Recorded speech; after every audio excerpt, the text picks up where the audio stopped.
பங்கீடு சம்பந்தமா எந்தெந்த தொகுதியை நான் கேட்கிறேங்கிற லிஸ்ட் என்ன தவிர யாருக்கும் தெரியாது. அப்படிங்கிறப்ப ஊடகங்கள்ல நீங்களா ஏதோ தொகுதிகள் வந்ததாகவும் அதுல ஏதோ போட்டிகள் இருக்கா போடுறீங்க. தேசிய ஜனநாயக கூட்டணியின் டெல்லி தலைவர்களை சந்திப்பதற்காக நான் சொல்கிறேன். எடப்பாடி அவர்கள் தான் கூட்டணி தலைவரா இருக்கும் பொழுது அமித்ஷா அவர்களை சந்திச்சு தொகுதி பங்கீடு பேச்சுவார்த்தை நடத்த வேண்டிய காரணம் என்னன்னு கேட்கிறேன். முதலமைச்சர் மாதிரி நீங்களும் கேக்குறீங்க. இல்ல முதலமைச்சர் சொல்றாரு இன்னைக்கு டெல்லியில போய் எதிர்கட்சிகள்லாம் அங்க போய் தான் பேச்சுவார்த்தை. அது உண்மை அல்ல. குறிப்பாக அம்மா மக்கள் முன்னேற்ற கழகத்தை பொறுத்தவரை எங்கள் கூட்டணியின் தமிழ்நாடு தலைவர் திரு இபிஎஸ் அவர்களுடன் தொகுதிகள் பங்கீடு சம்பந்தமாக நாங்கெல்லாம் ஏற்கனவே தேசிய ஜனநாயக கூட்டணியில் இருக்கிறோங்கிறத உங்கள் மூலம் தமிழ்நாடு முதல்வருக்கு தெரிவித்துக் கொள்கிறேன். என்டிஏ ஆல் இந்தியா தலைமை யாருன்னா பிஜேபி. அதில் முக்கிய தலைவர் மாண்புமிகு உள்துறை அமைச்சர் அமித்ஷா அவர்களை நேற்று அண்ணன் இபிஎஸ் போய் சந்தித்து வந்திருக்காரு.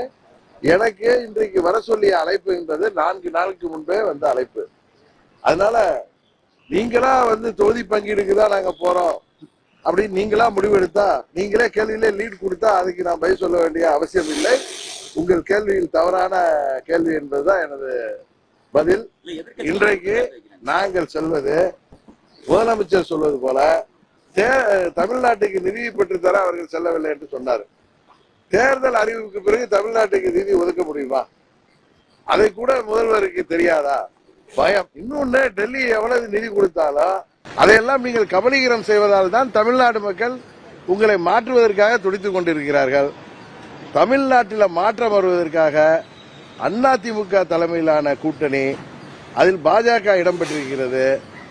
பாஜகவின் டெல்லி தலைவர்களை நான் சந்திக்க செல்கிறேன். காரணம், தேசிய ஜனநாயக கூட்டணி என்பது பாஜக தலைமையிலான கூட்டணி என்பதை உங்கள் வாயிலாக முதல்வருக்கு தெரிவித்துக் கொள்கின்றனர். அதிமுக கூட்டணி என்கிற தேசிய ஜனநாயக கூட்டணி வெர்சஸ் திமுக கூட்டணி என்றுதான் இருக்கும். அவர் சும்மா டெல்லிங்கிறார். ஏன்னா இவங்க டெல்லியில ஏற்கனவே 2014 அப்ப பணம் கொளிக்கும் போர்ட்போலியோக்களை வாங்கி எவ்வளவு தமிழ்நாட்டுக்கு அவப்பெயர்களை உண்டாக்கியார்கள் என்று தெரியும். இவர்கள் கூட்டணி ஆட்சியில் இருந்த பொழுதுதான் திரு கருணாநிதி அவர்கள் தலைமையில் இருந்தப்போதான் நீட் தேர்வே அறிவிக்கப்பட்டது காங்கிரஸ் கூட்டணியில. நமது தொப்புள் கொடி உறவுகளான இலங்கை தமிழர்கள் லட்சமாக கொல்லப்பட்ட போது அதற்கு காங்கிரஸ் ஆட்சி உதவி செய்த போது அமைதி காத்தவர்கள் இவர்கள்.